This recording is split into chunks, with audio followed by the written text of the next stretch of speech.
poll also is coming at a time where Nigeria's president, Bola Ahmed Tinubu, good morning to you viewers actually. Nigeria's president, Bola Ahmed Tinubu, is saying that good life Nigerians thought they lived or they were living prior to his administration was fake and capable of collapsing the country. The president, who was represented by Wahab Egbewole, the vice-chancellor of the University of Ilorin, spoke over the weekend during a convocation ceremony of the Federal University of Technology, Akure in Ondo State. Tinubu was quoted to have said that the removal of petrol subsidy and the unification of exchange rates were necessary to save Nigeria from the brink of collapse. Well, he's quoted as saying, "Unfortunately, the good life we thought we were living was a fake one that was capable of leading the country to a total collapse unless drastic efforts were urgently taken. The need to salvage the future of our children and bring the country back from its brink of collapse necessitated the strategic decisions to remove the fuel subsidy and also unify the exchange rates. I am not unaware of the consequences of the tough decisions on our people. I sincerely wish there could be softer options." Rufi. With due respect, this is wrong. Nigerians were not living any fake life. It was not as if when the first subsidy was there, life was a whole lot better for Nigerians. It was just a measure to make things easier. There was still massive poverty. There was still massive pain. Even when Nigerians went abroad and they claimed they subsidized the naira, to the dollar, which was about 600, 700 then, how many people could really even afford that money? The economy was depressed. So you say Nigeria was living fake life. There was no living, it was not that we're living in paradise.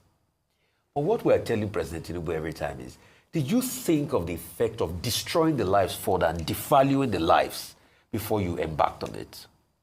Mr. Cardozo was saying that they've saved over 6 trillion on subsidies for Forex.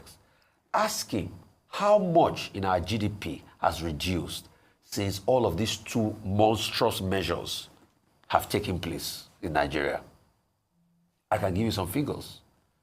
Nigeria's GDP, as at when the APC met it in 2015, before they decided to go ahead and lead us on this path of destruction, was inching close to 500 billion. Today, the GDP is more than half of that amount. The lives have been destroyed. Some projection says our GDP is now 199 billion.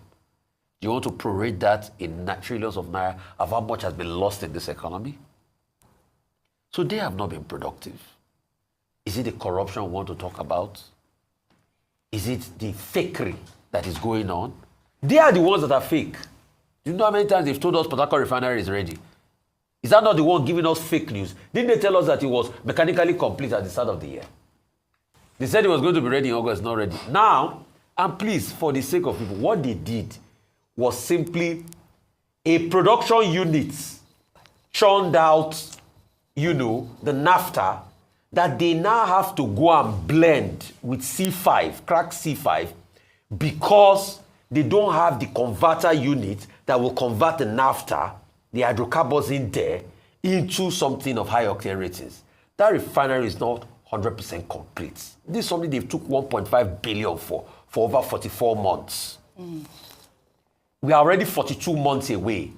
Monti announced that thing on the 6th of April, 2021. 42 months down the line. Monti's announcement was that by 44 months' time, both complexes, the 150,000 barrel refinery and 60,000, will be working. 42 months in, they have just achieved 70% of the 60,000 barrels because they don't have a converting unit. Now, for all of those that are saying blending is an international practice, if you have a full-on converting unit, once you provide the naphtha, you have a converter that will be able to crack further the hydrocarbon. You don't need to go and get external C5 and now blend. Why is Dangote Refinery not doing that? Because they have the full-on units. So people should stop deceiving people. And the NMPC, after we revealed their lies, even confirmed that that's what they are doing. That they are taking the naphtha they are providing from their own column and they are going to crack it with, blend it with crack C5, they are getting from Indorama. So they are the ones that have been faking Nigerians all this while. All the projects, the money they said they were going to save, invest in other projects, they've been faking Nigerians, or they are the ones that have been lying to Nigerians. They are the ones that are living fake life. Is President Tinubu not the one living fake life? A country that doesn't have money, you are buying new private jets, presidential jets, that you didn't even pass through the National Assembly. Today, we don't know how much to spend on that big, bogus jet. Is that not fake life? Well, all right. Should we take another story then? Well, here in Lagos, a trending video showing men bursting water bags in factories and trucks has now become a subject of controversy after the National Agency for Food and Drug Administration and Control refuted claims that the men were its officials. The Lagos State Commissioner for Environment and Water Resources, Tokunbo Wahab, had in a post on X claimed that the men in the video were NAFDAC officials carrying out an enforcement exercise targeting sachet water products that do not comply with the agency's standards. NAFDAC, however, in response to Wahab's post, said the destruction in the video are not part of its enforcement activities, describing it as unprofessional. Let's take a look at that video, Ayo, before we come back for a discussion. Are you the manager here? Who is in charge of this place? Are you the one? Or you cannot talk. My friend, destroy this water, please. I don't have time to waste. Everything. Everything, I will slap you. I will ask them to beat you up. Just talk again. If I hear your voice, you will cry.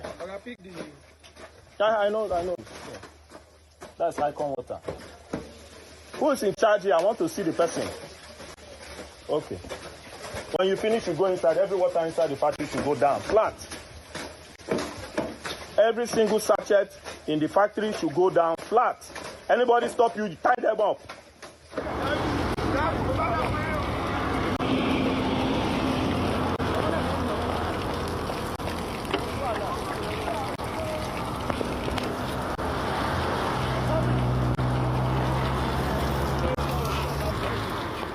Ayo. You know, Tokunbo Wahab had said that, these officials are not Lagos State officials. Now, NAFDAC is saying that they are not its officials. So who are these people? The reason Tokunbo had posted this is because there had been rumors that the Lagos State government had planned to, ban sachet water after the video made the rounds on social media. I know that you did see that tweet by Tokunbo Wahab, and it became like, a controversy now between NAFDAC and the Lagos State government. Lagos State is saying that they are not banning sachet water.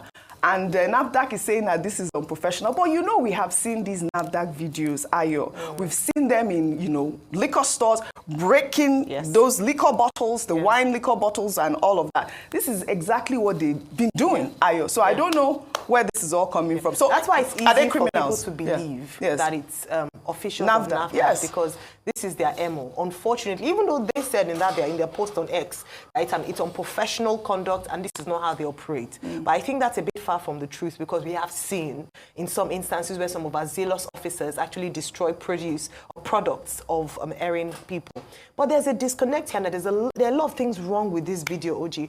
First of all, it is disheartening to watch the destruction, irrespective of whether or not they've said, it's illegal or not, of produce such as this, especially at a hard time like this in Nigeria. Remember when those soldiers or enforcers were throwing away food produce as well? And we're talking about the fact that there are better ways of handling these things.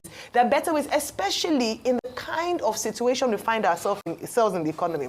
So the Honorable Commissioner has come out to say that it is not from the Ministry of Environment, and used the opportunity to say that they have no plans to ban sachet water. By the way, that plan would have been horrible, because there would have been no alternative currently. We don't have potable water in the Center of Excellence, which is very sad. And then we have to resort to buying these sachet waters to augment, the failure in that area. And so it's difficult at the moment to ban sachet water, because even though we talk about the impact on the environment, but it's difficult because there's no alternative for people who are on the lower income ladder to afford drinking water. Now, beyond that then is, who are these people? That's the main question. We have a challenge on our hands whereby we've seen an increase in non-state actors taking on roles of state actors and enforcing the law, in quotes, without any authorization. We have seen it with traffic offenders, VIOs, then they'll come out and say, oh, these are not our officers. We don't subscribe to this kind of behavior. So who are these people? And then the video that we saw there, the man's face is very visible. It should be easy for us to be able to trace who he is. Then they were wearing a jacket. What emblem was on that jacket? Who are they representing? Because they said boldly that they were here, and they acted with such, audacity, meaning that they had some sort of backing. In order to arrest this, it's not enough for the Lagos State Ministry of Environment and NAFDAC to come out and say, well, it's not us. Who is it? Yes. Who are the people going around having the audacity to destroy the sweat of people, whether or not, whatever means it happened, without any kind of authority? Is this the kind of lawlessness that we now practice in our country? These are the challenge. So now, Oji, just end on this. If someone comes to my shop to say they want to check, how should I identify someone who is authorized to actually take those actions? Is it by their ID card? Is it by their uniform? How should people be able to identify? So now these store owners have to be actually aware that NAFDAC have debunked it, Lagos State have debunked it. So anybody who comes to your store saying they want to check, you must look at their ID and you must question them and find out who. We also want to know who these people are that have destroyed the livelihood of some of these our traders. Well, Dr. Abati, over the weekend there was this story. I mean, we're here celebrating ourselves, journalists and all, celebrating all the good work that we have done. Over the weekend there was this uproar about an investigative journalist that was arrested by the Nigerian army. I'll take this story. Well, investigative journalist Fishayo Soyombo, who was arrested by the Nigerian army over the weekend, revealed key details of his recent encounter with the army right here on Arise TV over the weekend. He accused the army of being complicit with the oil bunkers and called for a complete overhaul of the country's security structures. Let's take a look, Dr. Bati, before we come back for a discussion. The grouse of the army, the real grouse of the army, one, is that I did not carry them along. I won't deny that I have low trust for Nigerian public institutions. A small 2-minute diversion. Last year, I did an undercover investigation on an orphanage home that was selling babies. I bought a newborn baby, 2 million naira, took the baby to NAPTIP. I looked after that baby. After I handed the baby over to NAPTIP, I sent a representative. We go there every month. Our birthday, we bought gifts. Christmas, we woke up one day. NAPTIP shut the door on us. The former DG of I'm saying it on national TV. The last DG of NAPTIP, she has to answer the question, what happened to that? I brought that baby. I just wanted to, keep up with the progress of that baby. And one day, NAPTIP just shut the door. We just got there and they said, you can't see the baby. So how do you expect someone like me to trust public institutions? Now, I have been vindicated because I spent 3 days in military. Everything I told the highest levels of the army, the illegal bunkers were telling me when I left. Dr. Abati, this was a real expose. I mean, quite shocking, some of the details. I mean, what really got... So the illegal bunkers have been informed by the military. The big thing here that he has pointed out is how people have been saying that there is collusion between state officials and these people who are into illegal bunkering. It is, in fact, a further confirmation of persons who have been saying that perhaps very highly placed people in uniform are involved in bunkering. It doesn't make the military look good.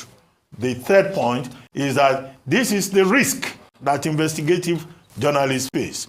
Not many journalists will have the courage of a Fisayo Shoyombo to go and do investigative journalism because of the risk involved. There is also big risk in journalism practice generally, internationally, as the Committee for to Protect Journalists continues to point out. But I salute his courage. Yes. And I think this intrepid journalist should not be discouraged by this. But he has revealed another truth about collusion. And I think that the Nigerian military should address this. And specifically, he identified the person who revealed secrets or investigations to the illegal bunkers. I don't want to mention names, but he said it himself on television. And that's something that the Nigerian military should address. All right. Well,